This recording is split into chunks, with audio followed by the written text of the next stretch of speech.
The lights of the Seattle skyline suddenly ignite as the city comes alive with the sounds and sights of night. In a rundown bar, a lone man sits beneath the hum of a fluorescent overhead light as he holds his whiskey in shaky hands. The man is an enigma.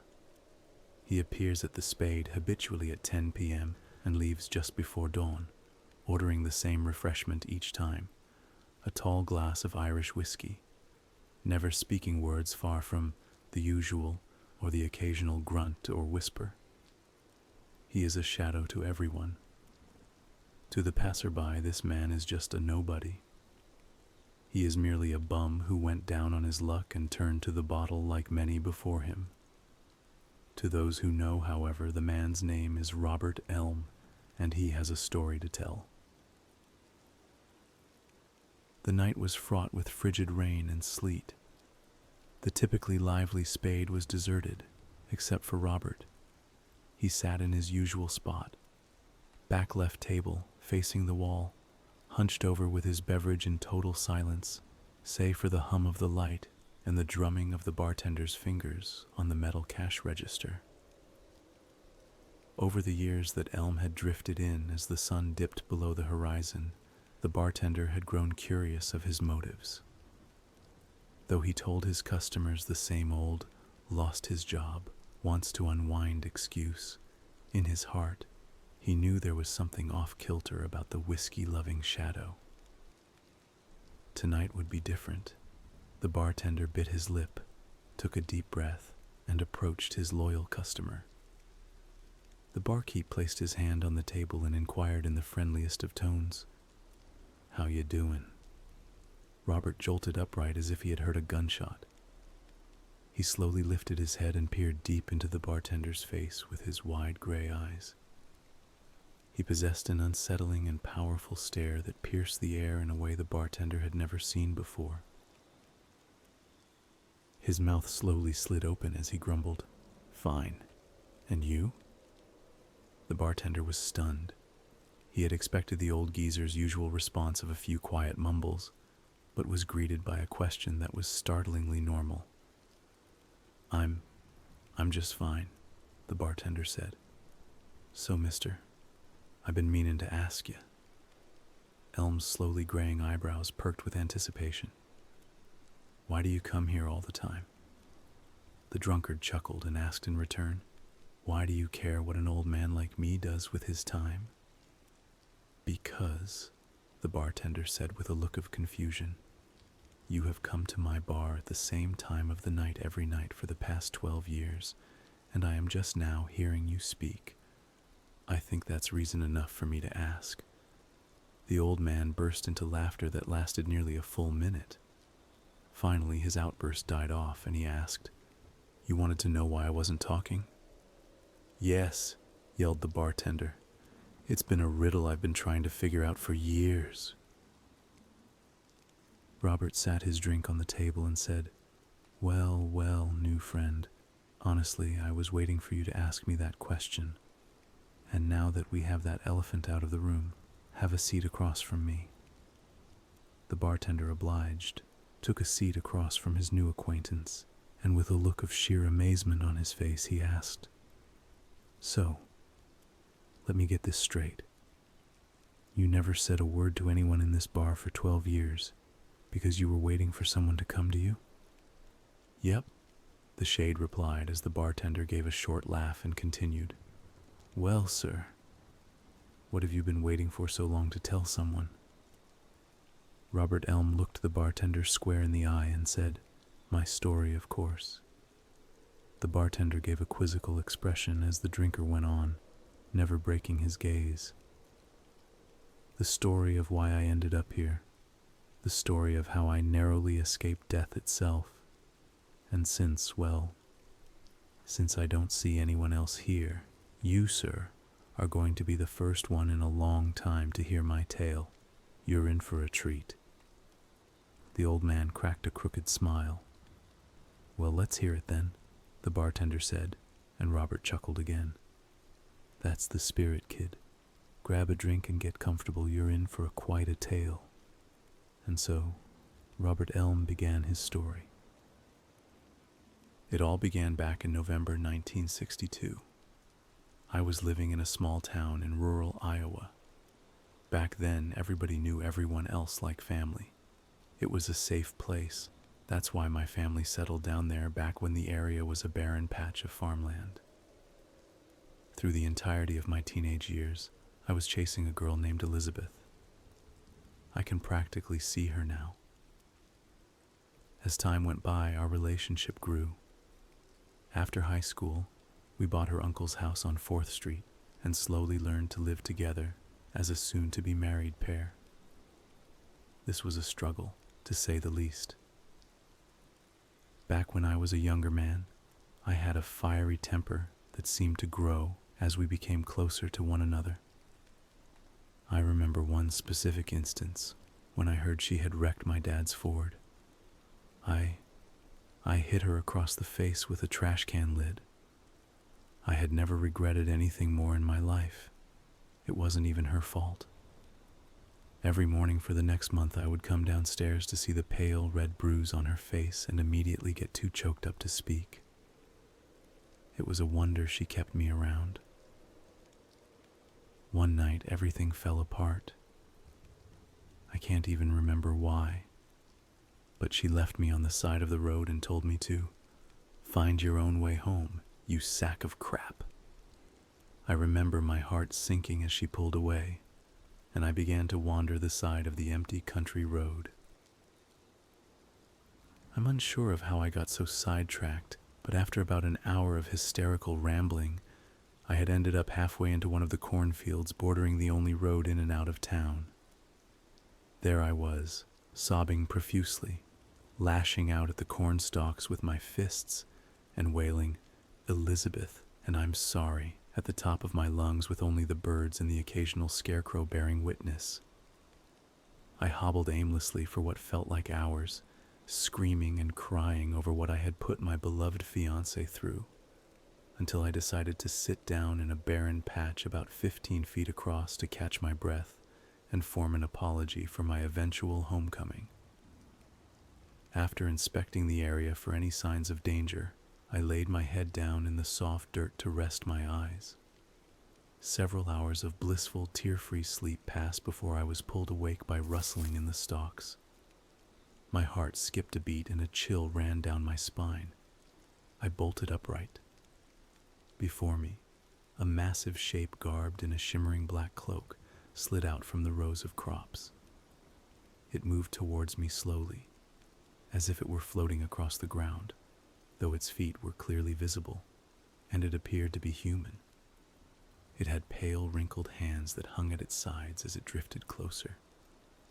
It drooped its hooded head and spoke squarely into my face in a dry monotone. "Good evening, traveler." Stunned, I got up from the dirt and asked, "Who are you?" He answered, "Just a man on his way to a meeting." I looked at him, bewildered. "Why are you here?" I asked.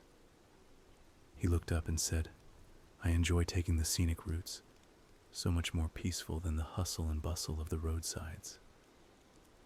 Now what I'm wondering is who you are, and why are you here?"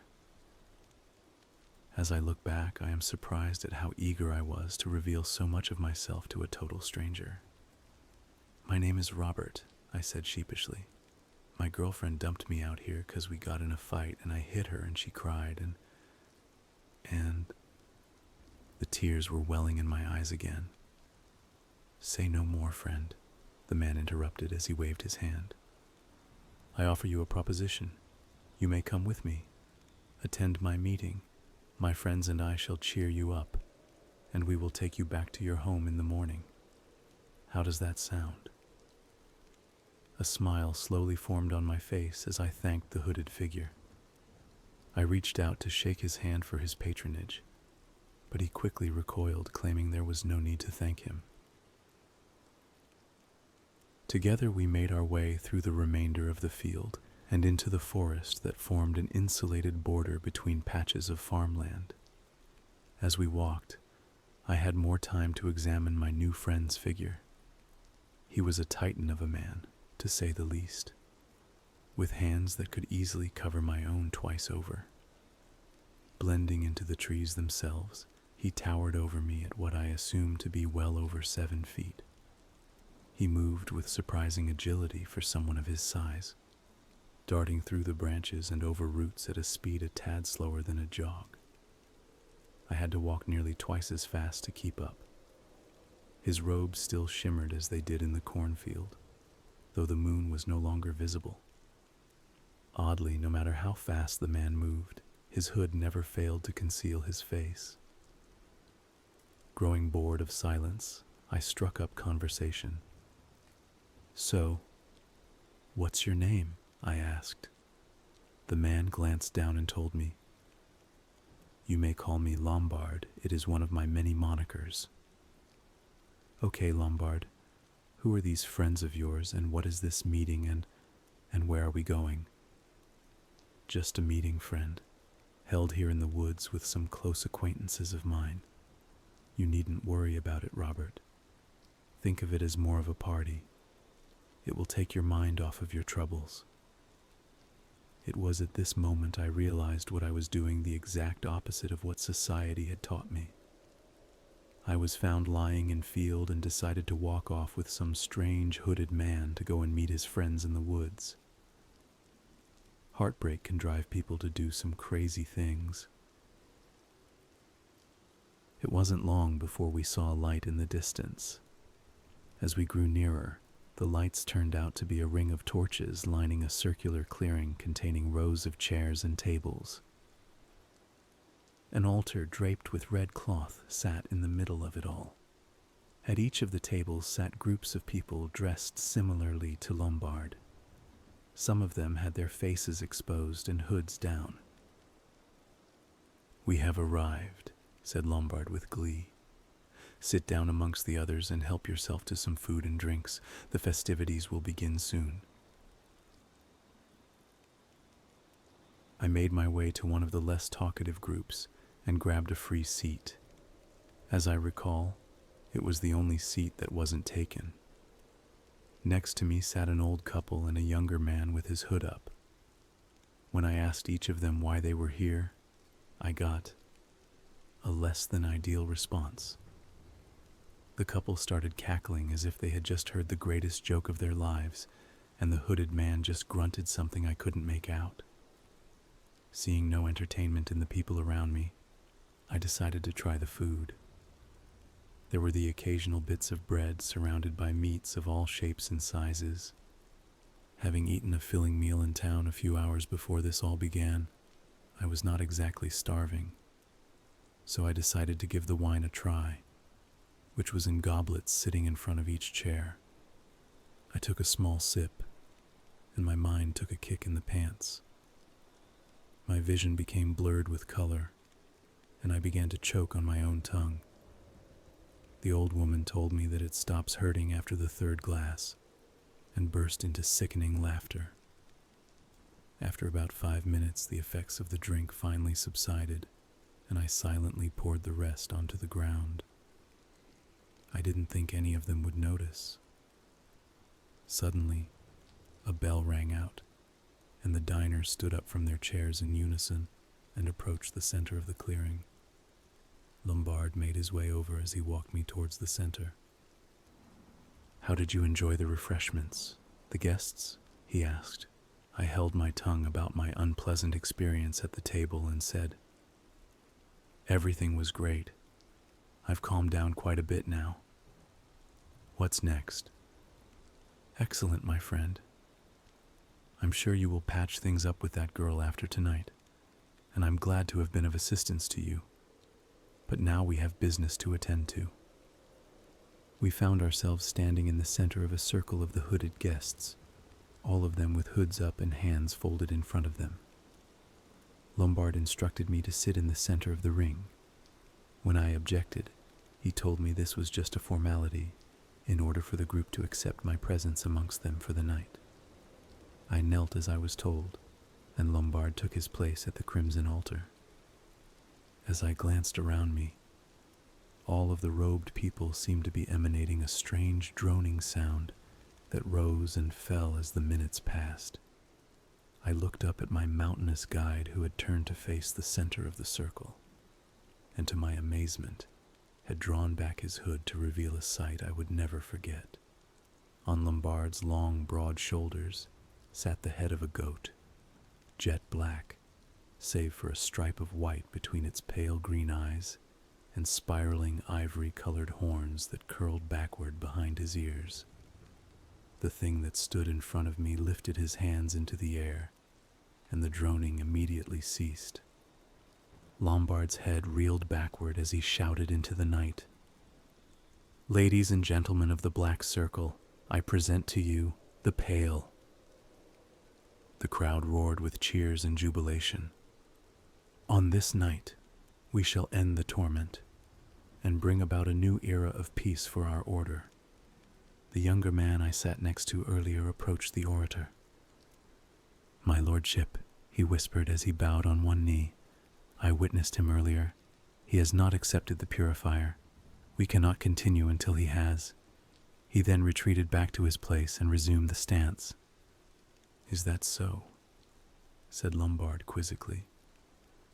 "Well then, I am sorry to delay my children, but the sacrament must wait." The circle answered the statement with boos and howls of disapproval. A large member drew a curved blade from his robes and approached me. I attempted to stand but was pulled down to my knees by an unseen force. "For the love of Sekra, I've waited my whole life for this moment," the man shouted as he flipped the knife in his hand. "Stop, you fool! You will undo everything!" Lombard roared as he latched onto the man's arms.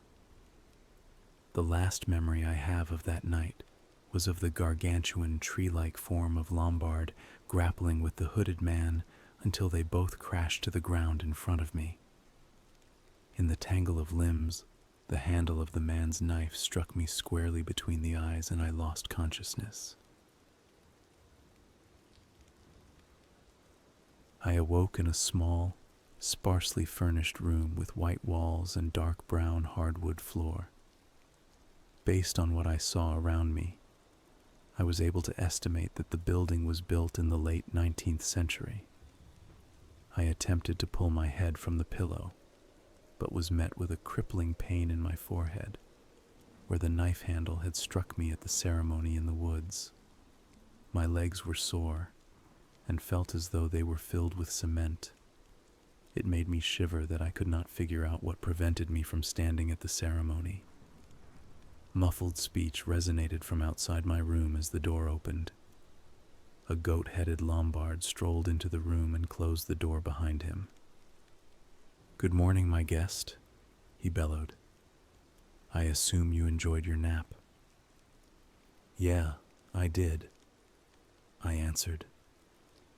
"Right after that friend of yours almost broke my nose." "You needn't worry about him, my friend. His foolish actions have cost him his place in the order," he said with a reassuring tone. Lombard sat down on the bed next to me, and I instinctively wrenched my legs backward. "Calm thyself, friend. I am indeed human, and this is just a mask, nothing more." "What about everything else? The mumbo-jumbo you guys were talking about? The goat head? The black circle? I want answers. Now." "Ah, you have a right to be frightened. All will be explained to you. Let me start from the beginning." He readjusted himself on the bed to face me. "In the late 1800s, two cousins founded a town not far from here. It was a small farming community, very prosperous, a thriving community until the fever hit. Many died, including the mayor's daughter. In a last-ditch effort, the community banded together and stood united against the disease. They burned the village to the ground and moved into the mayor's farmhouse, the house you are sitting in right now. The plan was a success. With all the medical personnel gathered in one area, it was much easier to treat the sick, and soon the fever was eradicated. Out of habit, the community stayed in this house as a single family to this day, of which I am the patriarch. The goat headdress symbolizes the single species of beast that provided us with food and drink during the dark times. And for your information, it's permanently adhered to my head. We dubbed ourselves the Black Circle. In name of the black table in the dining hall, we would gather around to tell stories of hope to inspire one another. The event you were the center of was known as a neophyte's sacrament. We give the newcomer a small dose of a hallucinogenic and provoke you to reveal your true feelings to us in order to tell if we can trust you. I was strongly opposed to the sacrament, but I was pressured by the others and had no choice. The words we used were simply to disguise our discussion due to the circle's lack of trust. As for the actions of Alabaster, I sincerely apologize. Lombard pulled up his massive form and spoke directly to me. Here I am, Valentine Ambrose Lombard II, with nothing to hide, at your service. Needless to say, I was awestruck at the volume of information that was imparted onto me. Before I could respond, Lombard asked, "Any questions?" I shook my head just as a woman wearing simple brown robes came into the room, dropped to one knee, and said flatly, "You are needed in the infirmary, my lord." Lombard turned to her and stated, "I will be there as soon as I can, Alice." Did Stefan have a run-in with the thresher again? No, she laughed with a smile, eyes still trained on the floor. Pierre was picking on Sylvia again. She snapped and let him have it with her little fists.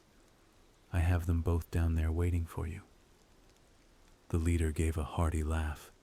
That Pierre, almost as mischievous as I was when I was a little boy.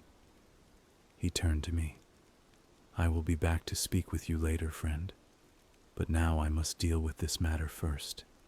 Get some rest. Both the leader and the woman walked out of the room and shut the door on their way out, leaving only silence in their wake. My head felt heavy, and I decided to take my new friend's advice and rest my eyes. I awoke in what looked like early morning to see Lombard sitting at the desk at the edge of my room. "Morning, friend," he said joyfully. "Come, sit, have something to eat." He stood up from the chair to reveal a platter of sausage and bread with a glass of juice next to it. I was able to pull myself up from the bed. My legs were sore and my knees locked up, but I hobbled my way to the desk and sat down. I began to sample the meal. Gather your strength. You will need it for later. I have gotten it approved with the circle. I shall give you a tour of the house and the grounds around 3 today. So, try and get those legs working by then. Lombard gave a quick wave of his hand as he left the room like wind blowing through the woods. I had finished my odd-tasting dish after a few minutes. I sat for the remainder of the time stretching out my tired legs while looking out of the window. The full day of bed rest and the struggle against whatever held me to the ground had left them aching and weakened. An expanse of farmland spread out in front of me, ending at a dense forest, the single dirt road lined with torches leading up to the house. I assumed that somewhere in the woods there was the picnic table and the altar, and beyond that, the cornfield where I had met my guide, and somewhere beyond that was Elizabeth. Home. I sighed. Ready? I jumped with surprise as Lombard broke the silence in the room. Time had passed faster than I had expected. Come. Follow me, friend. I made uneasy strides out into a foyer with a painting of another goat-headed man, a massive chandelier lighting the room below, and the rows of rooms lining the walls. Here's the second floor, used for boarding for our members. The room you are staying in is the guest room. It is not used very often. It overlooks the entrance room, which we will visit later. Is that you in the painting? I asked. No, that is the founder of the circle, my great-grandfather, Ambrose Garrett Lombard. What a great man. I wish I could have known him in person. So, he started the whole goat head thing? I laughed rhetorically. We made our way downstairs, wandering through the entrance room and the living room and the sitting room, listening to Lombard's tales of him reading stories to the children by the fireside in the winter, and of the old man who was a master of the old grand piano sitting in the living room. I asked him about the double doors at the end of the entrance room, only to receive a response that I should not go in there, as I do not have high enough clearance to enter yet. We walked outside and we explored the grounds. From the outside, the house was massive. It was clearly some kind of old farmhouse. We made a left turn around the house to find 3 buildings off in the distance. I asked Lombard what they were for. He said one of them was the chapel, now dilapidated and unused, a small building used for a school, and a smaller concrete building used for storage. I shrugged plainly, and we moved on. I took that moment to ask, "Well, sir, what exactly is your job here?" Lombard stopped mid-walk to contemplate my question. "I am the headmaster of the order, friend. I am many things. Judge, principal, father, doctor, lots of things, friend." We walked back up to my room, and Lombard instructed me that now that I know where I am, I can move about the property at will, but only during the day. At night I was confined to my room. Seeing as the sun was descending below the horizon, I went off to bed. I spent the next few days wandering the grounds while getting my bearings with the area and get a sense of location. After speaking with some of the other followers of Lombard, I noticed a constant theme. They never broke eye contact, and they spoke in a very calm manner. Regardless of age, they would find a clever way to avoid any of my questions, specifically ones involving Lombard, the concrete building, or what happens in the Grand Hall. Seeing that I would never find anything out from the members, I decided to go answer hunting myself. Making my way out to the structure, which was about a football field's length from the house, I decided to carefully inspect it. The building had no windows, and a single iron door secured with a large padlock. I was going to investigate it further, but before I could find a way to open the lock, the sun began to set, and I reluctantly returned to the house. A couple of weeks of fruitless investigation passed until I was finally returned to my full, healthy state. Feeling my strength returning, I began my morning with a quick workout. Lombard entered mid-push-up. "So, I see you are back on your feet again," he said dryly. "Yep, feeling pretty good," I returned. Lombard paced back and forth. "I imagine you will want to go home soon." He sighed. I stood up and looked at the tree-like figure. "Yeah, I suppose. I miss Elizabeth quite a bit, and I want to make amends." Good. Lombard paused. "Robert, if you could stay just one more week. We feel like you have become a member of the family around here, and we wish to perform a departure ritual this Sunday, just to say goodbye. You have been one of the kindest outsiders we have encountered in a long time." I walked up to the goat-headed giant, looked him in the eye like he had done to me so many times before, and smiled. "I would be honored, friend." That night, just before sundown, Lombard drifted once more into my room. He spoke in a much more serious tone than before, and his posture created an imposing aura about him. "Robert, we are having a ritual in preparation for your departure. I require that you, doctor, not disrupt it. Please stay in this room until my return.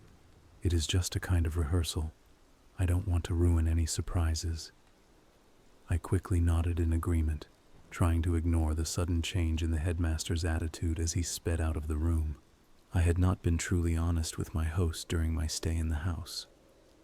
For every act of hospitality he offered, there was an event or element that would cause a pang of distrust in my mind. One moment, Lombard would provide me with food, and I would see him teaching the children like a loving relative. But the next, I would notice the concrete shack, or remember what had happened in the woods weeks ago. The loving kindness of the members juxtaposed with their unnervingly smooth speech and piercing stares. Every impulse in my mind told me to run, but I knew I would never make it far before I was captured, or worse. This mysterious decree had brought my curiosity to its breaking point, and that night I made my decision. As soon as the house fell silent, I removed my heavy work boots, slid the door open, and stepped into the dark abyss. I had been climbing trees in my neighborhood park since childhood, and the challenge of scaling the banquet hall's walls came easily to me. After making my way down the stairs, through the foyer, and out of the door without so much as a sound, I was impressed with my sneaking abilities. I ran around to the side of the hall and began my ascension. The climb was easy enough. Several chunks were missing from the old bricks, creating excellent handholds. It wasn't long before I found myself on the roof. From the inside, I could hear the same droning sound that I had heard my night in the woods. I desperately searched for a way inside when I came upon a small hatch that led to a ladder that dropped off in a kind of storage attic. Hunkering in next to some old boxes, I was able to hear and see the events unfolding below me with startling clarity. A crooked grin grew across my face as I anticipated the truth. The droning of the hooded worshippers hushed, and the mammoth Lombard took the stage next to an eerily familiar altar. He raised his hands like the night we first met, as he spoke with gusto. "Ladies and gentlemen of the Black Circle, I gather you once again to bring praise to Sekra, and to celebrate the presence of the Pale, whose life shall meet its beautiful end on the eve of this coming Sunday." The crowd roared with approval. "My friends, I sincerely apologize for the—" Lombard growled under his breath. "Interruption. A few weeks ago." The audience erupted into a shower of boos and shouting. Now, my children, I have planned a rehearsal of sorts to show you all how we shall deal with the wretched Pale and drive this scourge from our beautiful order. I present to you the man who is to blame for the delay, Brother Alabaster." Each member howled with joy as they pulled a blindfolded man, naked save for a loincloth, with numerous strange tattoos adorning his chiseled torso, into the room and onto the altar. I felt my dinner rise in my throat. 3 men in red cloaks fastened the man's arms and legs to the altar as Lombard reached into a chest behind him.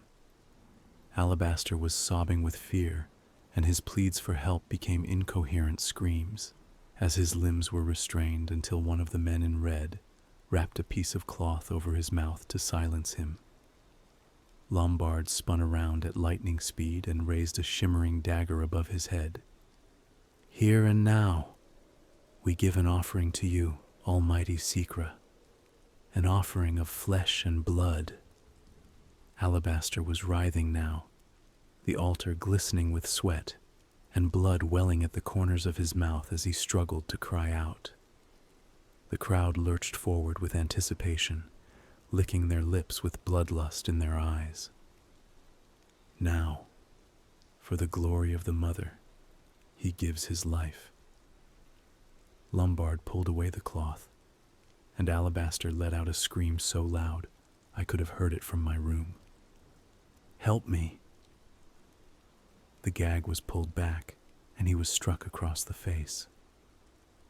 They pulled the cloth back again, and he cried, "For the glory of the Mother, I give my life." Without hesitation, Lombard drove the blade into the man's abdomen as he resumed screaming with pain and fear. The headmaster made a long cut up the stomach. I could hear bones cracking and flesh ripping as the man moaned in agony. Liquid scarlet spattered the headmaster's hands as it spouted from the gaping wound. Lombard tossed the bloodied knife aside. He then plunged his hands into Alabaster's twitching body and wrenched his arms upward several times until what appeared to be a liver was ripped away. I nearly vomited. Lombard held the dripping organ above his head and shouted, "For the glory of Sekra!" He plunged the hunk of flesh into his mouth like a wild beast. The crowd cheered with jubilation at the unholy sight. The corpse was unbound and dragged off into a side room. I was frozen, unblinking, as my past feelings for my seemingly kind friend shattered. Before I could process what was going on, I heard Lombard address the members. "No one is to speak of this to our guest. And regarding the pail, I'm going to see how our friend is doing," he said with a chuckle, as the cloaked men and women overflowed with laughter. I was back on the roof before Lombard could leave the stage. With my heart thundering, I bolted back to the roof as fast as lightning and hurled myself from the roof. Using my prior climbing skills, I tucked my legs in and rolled across the grass. I only sustained few minor bruises. I ran around the side of the house, up the stairs, and back into my room, just as I heard the great hall open. I heard Lombard's thundering footsteps as he climbed the stair and approached the door. The door opened, and the giant's eyes met mine. "Good to see your evening was a relaxing one, friend." I shrugged and said, "I've had better. I had a strange nightmare. Really messed with my head." "How did your ritual go?" "Playing dumb with him as best I could." Lombard nodded. All was well. The congregation is eagerly awaiting this Sunday's celebration. Enjoy your rest, friend. I could still see little bits of hastily wiped away viscera clinging to his mask. Lombard shut the door as I heard the rest of the worshippers coming into the entrance hall. I sat and pondered my situation. I was trapped in this God-forsaken place for one more week, until they had decided to kill me. I had 1 week to discover what was really going on here, and 7 short days to plan my escape. The next morning I woke up early and ran off to the library, thinking that would be a good place to learn some information. The place had a wealth of books, everything from war and peace to Pat the Bunny. I wandered the endless shelves until I reached the back corner of the room. All that sat on the last dusty shelf was an old book with a leather cover. Nothing about it caught my eye save for the title, The Book of Sekra. Remembering the mysterious name from the horror of last night, I snatched up the scripture and scurried out of the library unnoticed. I sat at the desk in my room and flung open the ancient volume. Before me sprawled mounds of text in Old English. Though it was in English, it was still difficult to understand as I trudged through chapters of sacrifice and lore. I found not much beyond useless gibberish about ceremonies, a few of which I recognized, the method in which one is to fasten a goat's head to their own, and a full-page print of a slender woman sitting on a throne with what looked like blood spattered around her mouth. Below, it read, Sekra, Her Holiness. I returned the book to the library and decided to scour the grounds. Seeing as there was no way I could budge the padlock on the concrete shack, I instead made my way to the chapel. The door slid open easily enough, and inside was what appeared to be a graveyard of old boxes and furniture. After searching for a few hours, I found nothing of interest amongst the stacks of rotting wood. The schoolhouse next door yielded similar results. A few desks sat in simple rows with a teacher's desk, with a plaque bearing the name Master Lombard and a chalkboard at the front of the room. Nothing else. Feeling defeated, I emerged from the building when something caught my eye. In the grass at the door of the concrete building sat a shining padlock. My heart leaped into my throat and I sprinted toward the shack. I reached for the iron handle of the door when it suddenly sprang open. A short, stubby man emerged quickly, shutting the door. He noticed me and pushed his back against the door and spoke. "Oh, no, boy, don't go in there. This place is not for the outsiders. Turn back around, boy. Go back to your room lest I call for the headmaster."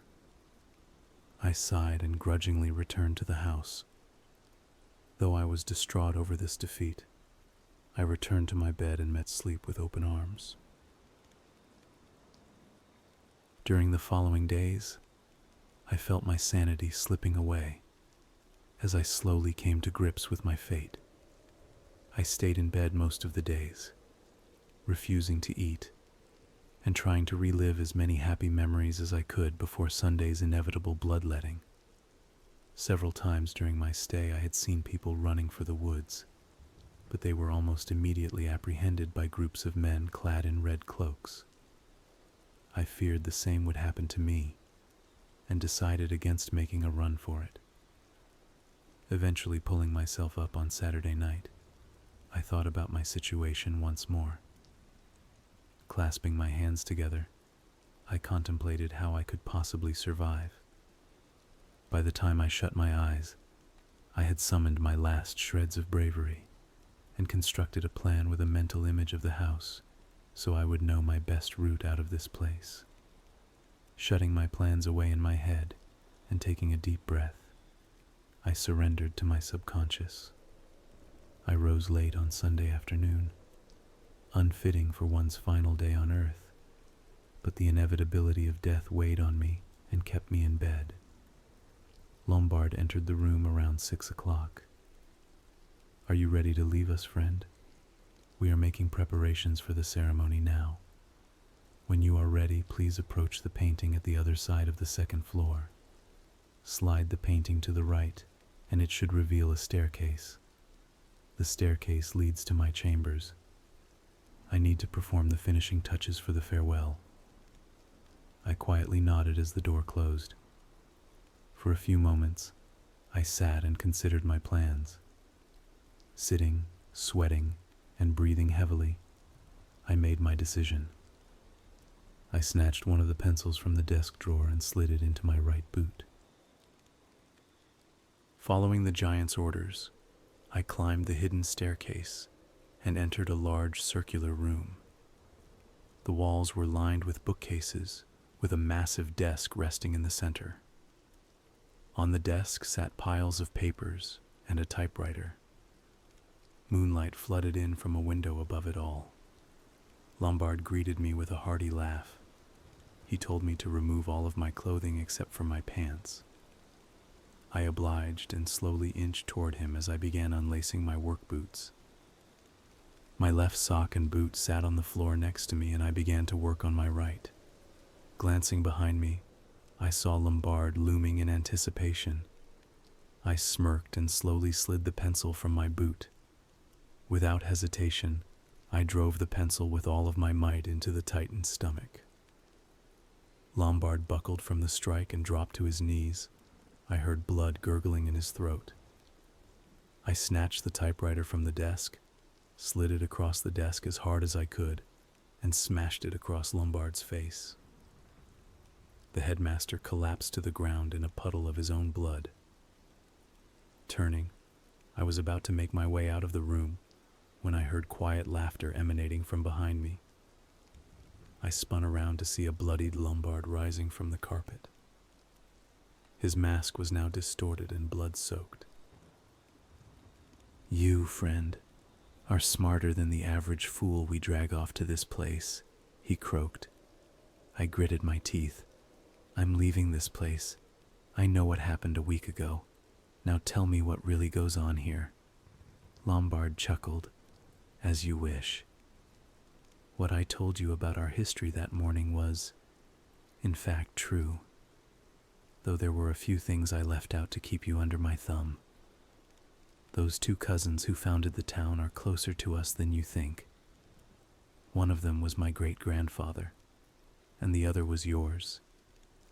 Medicine was no longer working to drive away the blight, and my ancestor, great visionary that he was, decided to turn to other means of treatment. He found an old book amongst what he had found sightseeing in the old country.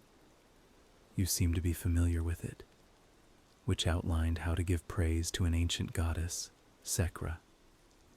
In exchange for a human life, Sekra would save another. We soon began using her divine will to save the community. However, your great-grandfather, blinded to reality by his morals, left the village. Just before the birth of his child, he made a vow to Dialis, the brother and polar opposite of the glorious Sekra, god of morality and justice, that his bloodline would be forever devoted to the eradication of our order. This whole ordeal has been our effort to destroy the one human that can destroy us and end the bloodline once and for all." I shook my head at all his story and asked, "So, all of this was planned? How much of this is a plan? How long have you people been trying to do me in?" "I shall get to that in a moment, but here is a secret you will truly enjoy. Normally, one of your blood could cause a member of our order with an aura as dark as mine to drop dead at a single touch. I took this into account when dealing with you. I have been nullifying your power with the one thing that will weaken it: human flesh and blood." I went white at Lombard's statement. He began to laugh even harder. "That's right, friend. I have personally slipped a bit of human into each of your meals since you got here. You never even knew. Oh, your ancestors would be proud of you." Little did he know I hadn't eaten in days. I flung my hand out and grasped Lombard's wrist. Wrenching down, I felt a texture similar to squeezing down on raw meat. The giant roared as droplets of liquefied flesh dripped onto the floor. I apparently still had some power. He roared with pain and anger. I continued to twist and yank with my vice-like grip. I felt the crunching and oozing of now gelatinous bone pulling away from the muscle. Suddenly I jerked with all of my might and gripped onto Lombard's severed hand as the rest of him fell to the ground in a writhing heap. Lombard clutched his bloody stub. "I see you wizened up to my trickery, clever man that you are. No matter. You will not leave this place alive. I will see to that." I shouted to him, "You will never kill me, you monster. As soon as I escape, I'm taking Elizabeth and getting as far from town as we can. You will never be able to find us." Lombard began his hoarse laughter again. "You will never be safe, friend. Even when you think you are the most protected, we will be there, watching you. We will never forget. Not even with that girl of yours are you safe. Wait till you hear that tale. Surely you noticed how your emotions distorted when you were close to here. You should know we took the liberty of turning her into a tool of sorts. We altered her mind to force you into awakening the ancient blood in your veins in order to drive you apart and into the arms of the circle. She was one of the most instrumental tools in our plot. She was such a naive girl. What a fool. Pretty too. I lost it. I flung myself at my captor once again, and pressing my boot into his chest, I wrapped my hands around his horns and began to pull. Lombard screamed with pain as I pulled at the mask. I felt each stitch pop as I wrenched upward, The Titan began to flail his hand and stab at my body, but every contact with my skin resulted in a feeling akin to the man punching a slab of molten metal. With one last ferocious pull, I felt the final stitch tear, and I flung the headdress against the wall in a splatter of blood and teeth.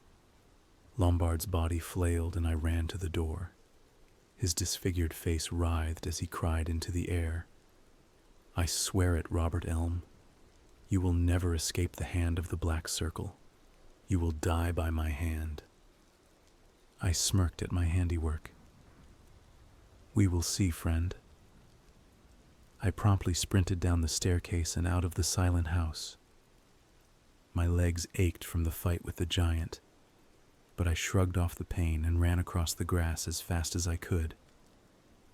As I passed by the great hall, I could hear shrieks of terror and sorrow. I chuckled at the reaction I had caused. "I'll never see that thing again," I muttered. I hurried myself to the concrete shack at the edge of the property. I figured now was a good enough time as any to see if I can get in that mysterious building. Halfway through the field, I turned to see hooded men with torches beginning their search for me. I quickened my pace. I was able to reach the unlocked door while the search party went off to investigate the barn and tool shed. Taking advantage of my moment of safety, I slowly slid the door open and saw a rather anticlimactic sight. The room was dimly lit by a single light bulb hanging from the ceiling. Several barrels stood around the corners and walls. A workbench was fastened to the wall next to another large metal door at the end of the room. Just as I got to investigating the room, I heard footsteps from behind the second door. My heart skipped a beat, and I had no choice but to conceal myself in one of the barrels. I slid back the lid and was met with a horrendous stench that caused me to gag uncontrollably. Reluctantly, I climbed into what felt like runny swamp sludge and held my breath. As soon as I did, the old man that I saw earlier pushed the door open and hobbled into the room holding what looked like a corpse slung over his shoulder. He approached the workbench and flung the body onto the table. To my horror, he began meticulously working at the body with an assortment of knives, cutting and slicing with surgical precision. The entrance to the room opened again, and a group of hooded searchers entered and asked the old man if they had seen a man matching my description anywhere. He insisted that he had not, and after scanning the room for a few seconds, the men left as quickly as they came. I waited stiffly in the barrel, holding my breath as best I could, taking in brief sips of air and staying as quiet as possible as not to reveal my location. Suddenly, I heard the old man mutter to himself, "Oh yes, you will cook up nicely, won't you?" He let out a quiet chuckle. I gagged again, half with sickness and half with shock. I had caught the man's attention. Deciding it was time for me to make a move, I silently lifted the lid of the barrel and slid my soaked form onto the dark floor. Fear gripping tight, lid in hand, I raced toward the stunned butcher and struck him on the head with the hunk of wood. He dropped to the floor with a dull thud. I snatched the blade from his hand and made a dash for the door, but not before looking at myself under the dim light. My stomach turned as I saw an entire body soaked in a heavy coating of blood and chunks of meat. It drizzled and pooled on the floor. It sickened me. Holding back the urge to vomit, I nudged the door open, revealing a dark tunnel, far more organic than anything I had seen in quite a while. All was silent except for the drips of blood from my skin and clothes. I quickened my pace as I heard shouting from far behind me. I held my breath, ignored the looming claustrophobia, and soldiered on through the darkness. The near-endless tunnel finally opened into a small candle-lit room. It was only about 12 feet across with an arching ceiling. I had little time to examine my surroundings, for when I entered the room I saw a hooded worshiper with his back facing me. holding what appeared to be an old hunting rifle. Though at first my heart raced as I anticipated my own death, I was stunned to realize that he was unaware of my presence. Seizing the moment, I lashed out at the crown of his head with my stolen weapon. The man let out a quick yelp, fell to the ground, and lay motionless as blood pooled around his hood. I let the knife rest in his skull and snatched up the firearm. "Here's something I can use," I mumbled to myself as I slung it over my shoulder. On the floor, I noticed a small metal hatch. Seeing nowhere else to go and remembering the search party on my tail, I opened it, descending the ladder it revealed. The ladder met the ground in an alcove on the shore of a small pond. Near the ladder, I found plastic tubs filled with things like shoes, backpacks, dog collars, among other things. Remembering the room with the old man and the cult's cannibalistic tendencies, the sight of all these tattered belongings was bittersweet. Grabbing one of the largest packs, I saw a pile of metallic objects out of the corner of my eye. Bikes. Taking a deep sigh, I picked up the newest looking one and rode off through the woods as fast as the wheels would spin into the night. After trudging onward through the woods for most of the night and subsisting off of some trail mix I found in the bag I took, I finally arrived in town. Needless to say, my friends and neighbors were amazed by my return. However, I knew I could not stay and chat. Walking up to my house, Elizabeth rushed out to meet me. I didn't even look at her. I continued inside, gathered my belongings, and climbed into my car with Elizabeth chasing me the whole way, asking me what was wrong and where I had been. I ignored her. She looked at me with a face of sorrow that I knew was just a mask, and when our eyes met, I could tell she knew the answers to her questions. I backed out of the drive and made my way to the highway. I never saw that town or Elizabeth again. Many years passed. I traveled town to town, but every time they found me, they always found me. For years I have been running from them, but I doubt I will ever escape their grasp. I have found safe haven in this place for 12 years, but I fear that they are now drawing near once again. I'm too old to run anymore, my friend. Just too old now. The bartender stared in astonishment. "So, that is why you have been so solitary?" "Yes. I have fooled myself into thinking that the more I kept to myself, the safer I would be." The bartender stuttered. "And your drinking, the sacrifice, the liver thing. Is that why?" The storyteller let out a hearty laugh. "Yes. When they do find me and bite into my flesh, I want them to choke on it." The barkeep laughed grimly, and the old man noticed that the moon was low. He stood and dusted off his pants. "I'd best be leaving now. The sun will be here soon." It was a relief to finally share this story with someone. The bartender smiled.